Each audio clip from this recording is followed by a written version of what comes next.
ایک جو national conference کے حق میں جو ویو رہی ہے اس سے بڑھ چڑھ کے ایک اور بڑی ویو آئی بارہ مولہ میں، اور اس ویو کا ہم مقابلہ نہیں کر سکے. جو وہاں جو ووٹ مانگے گئے، اب بیٹا گاڑی پہ کھڑے ہو کے ووٹروں سے یہ کہے کہ اگر آپ میرے باپ کو ووٹ نہیں دو گے اس کو پھانسی لگے گی، آپ ووٹ کے ذریعے میرے باپ کو پھانسی سے بچا سکتے ہو، یا آپ کے ووٹ سے میرا باپ جیل سے چھڑے گا اور تہار کا بدلہ ووٹ سے، آپ ووٹ دو اور میرے باپ کو جیل سے چھڑواؤ. اس کا مقابلہ ہم کریں تو کریں کیسے؟ میرے پاس تو اس کا کوئی مقابلہ نہیں تھا. میں ووٹروں کو کیا کہتا کہ نہیں جی لگنے دو انجینئر رشید صاحب کو پھانسی، آپ مجھے ووٹ دو؟ یا میں لوگوں کو کیا یہ کہتا کہ نہیں جی ٹھیک ہے بیٹھنے دو اس کے باپ کو جیل میں، چھوڑ دو، آپ مجھے ووٹ دو؟ نہیں تھا ہمارے پاس اس سینٹیمنٹ کا جواب، اور بہہ گئے لوگ. اب ہمارے اپنے پارٹی کے، اب میں کس کس کے نام دوں جو ذمہ دار عہدوں پہ بیٹھے ہوئے ہیں، ان کا اگر خود کا ووٹ نیشنل کانفرنس کو آیا ہوگا تو غنیمت ہے، ان کے گھر کے ووٹ نہیں آئے ہمیں، ان کے گھر والوں نے تک ووٹ انجینئر کو دیے.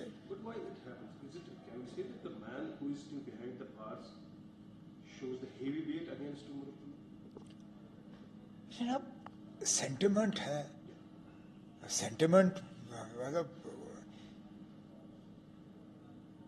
اس کو آپ ویٹ میں تو آپ تبدیل کر نہیں سکتے ہو.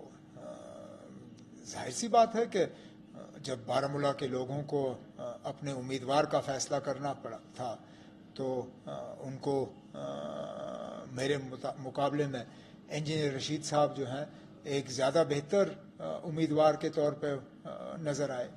ان کو یہ لگا کہ انجینئر رشید صاحب ان کے جذباتوں کی ترجمانی جو ہے زیادہ بہتر طریقے سے کر سکیں گے. وہ آپ جیسے بھی کہنا چاہیں آپ کہیے نا، وہ میں کیا کہوں، میں کون ہوتا ہوں کہنے والا.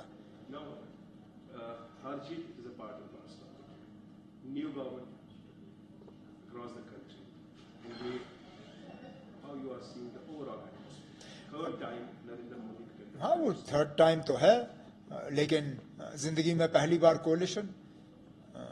ابھی تک شاید 3 یا 4 بار گجرات کے مکھ منتری رہے، کبھی کولیشن نہیں. اس سے پہلے 10 سال ملک کے وزیر اعظم رہے، کوئی کولیشن نہیں. یہاں تک کہ پچھلی حکومت میں جس طرح الائز کو بے عزت کیا گیا کیونکہ ان کی ضرورت نہیں تھی، یہ پہلی مرتبہ ہے کہ وزیر اعظم صاحب کو کولیشن چلانا پڑ رہا ہے. اب اس کا ملک پہ کیا اثر ہوگا، بی جے پی یا حکومت کی کارکردگی پہ کیا اثر ہوگا، یہ دیکھیں گے ہم. لیکن یہ کوئی بڑی کامیابی بی جے پی کا تو ہے نہیں، بنا الائز کے وہ حکومت نہیں بنا سکتے. اور میں اس بات سے حیران ہوں کہ یہ جو پچھلے 5 سال کی حکومت رہی، اس میں بی جے پی نے وہ سارا کچھ کر دیا جس کا وہ سالوں سال سے جو ہے لوگوں سے وعدہ کرتے آئے، چاہے وہ 370 ہو، چاہے وہ رام مندر ہو. لیکن یہ سارا کرنے کے بعد بھی لوگوں نے ان کی سیٹیں بڑھائی نہیں، کم کی. جو 400 پار کی بات کر رہے تھے وہ 300 بھی پار نہیں کر سکے. جو 370 کی بات کر رہے تھے ان کی گاڑی تو 270 پر 270 240 وہ 270 بھی پار نہیں کر سکے. تو کہیں نہ کہیں تو جس طرح ہم اپنے ہار کو سمجھنے کی کوشش کر رہے ہیں، اس کو مطلب اس سے کچھ سیکھنے کی کوشش کر رہے ہیں، بی جے پی کو بھی یہ الیکشن جو ہے ایک ہار کے طور پہ تسلیم کرنی چاہیے.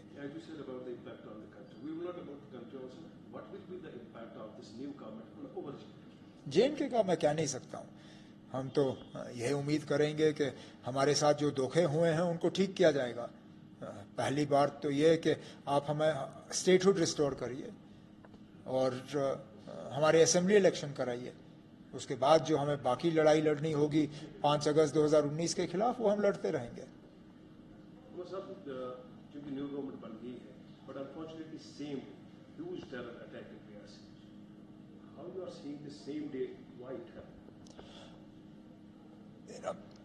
یہ اپنے آپ میں کوئی مطلب حیرانگی کی بات نہیں ہے کہ ٹیرر اٹیک ہوا ہے. بدقسمتی سے، اور یہ میں پہلے بھی میں نے یہ کہا ہوا ہے، اس حکومت کے دوران پچھلے 5 سال میں یہ ہم نے دیکھا ہے کہ جن جن علاقوں کو ہم نے ملیٹنسی سے پوری طرح سے آزاد کیا تھا، وہاں پہ نئے سرے سے اب ملیٹنسی دیکھنے کو مل رہی ہے. یہی حال پونچھ میں، یہی حال رجوری میں، اب یہ حال ریاسی میں. تو یہ کوئی حیرانگی کی بات نہیں ہے. اب یہ جو نئی ہماری حکومت دلی میں بنی ہے، کیا یہ اس سے کچھ سیکھیں گے یا نہیں؟ کیونکہ یہاں ہمارے جو حکمران ہیں یہ نہیں سیکھیں گے. یہ جو ہماری ایل جی حکومت ہے یہ آنکھیں بند کر کے چلتے ہیں. حالات ان علاقوں میں خراب ہوئے، ان لوگوں کو ذرا سے بھی فکر نہیں ہوئی.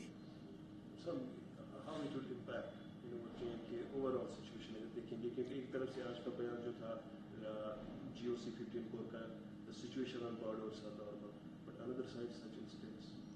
اب اگر نارمل ہوتا تو اس طرح کے حملے ہوتے نہیں.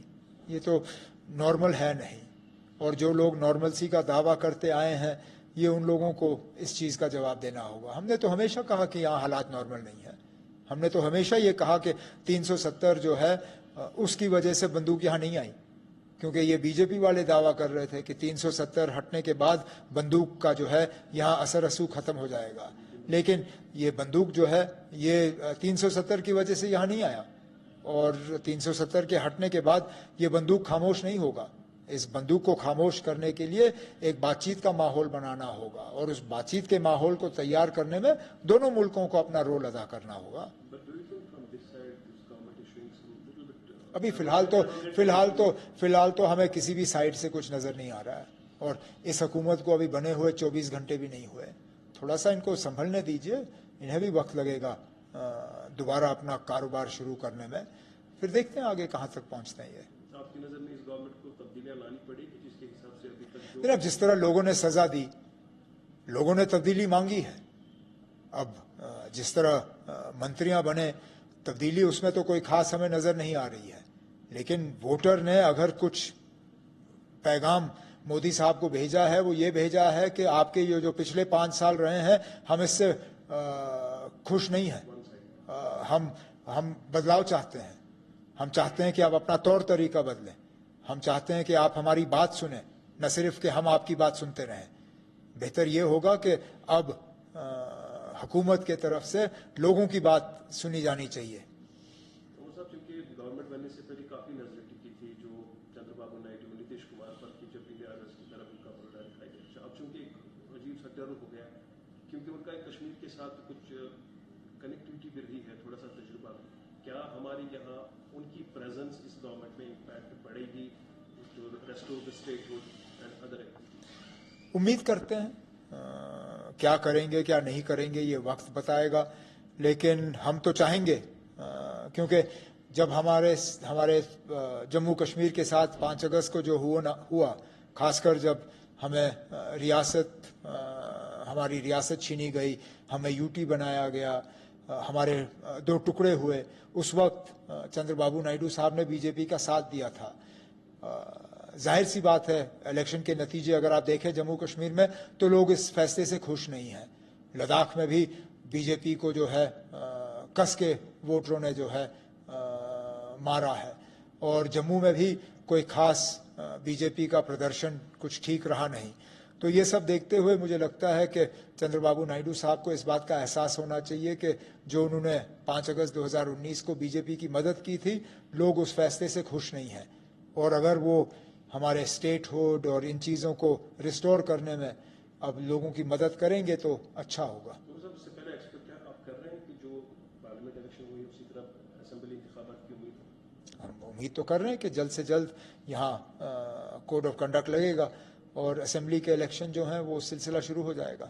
اس الیکشن میں اور ایک بات دیکھنے کو ملی ہے کہ جو ہماری یہاں پارٹیاں ہیں، چاہے نیشنل کانفرنس ہے، پی ڈی پی ہے، جو بھی ہے، اس میں کشمیر ویلی میں نیشنل کانفرنس دکھی. جموں میں تو پڑا اپوزیشن کا باری رہا ہے، اور نارتھ کشمیر میں آنے والے ٹائم میں کس طرح کا امپیکٹ پڑ سکتا ہے جو ہماری خود کی پارٹی ہے؟ اب اس الیکشن میں سب سے بڑی کامیابی نیشنل کانفرنس کی رہی.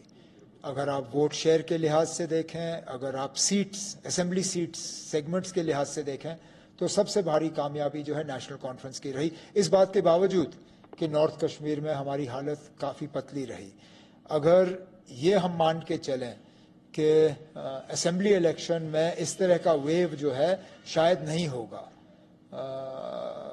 جس طرح ہم نے نارتھ کشمیر میں دیکھا, تو امید کی جاتی ہے کہ آنے والے اسمبلی الیکشنوں میں بھی نیشنل کانفرنس کا جو پرفارمنس ہے وہ ٹھیک رہے گا. لیکن ہمیں ووٹروں کو تک پہنچنا ہوگا, اپنی بات ووٹروں تک پہنچانی ہوگی.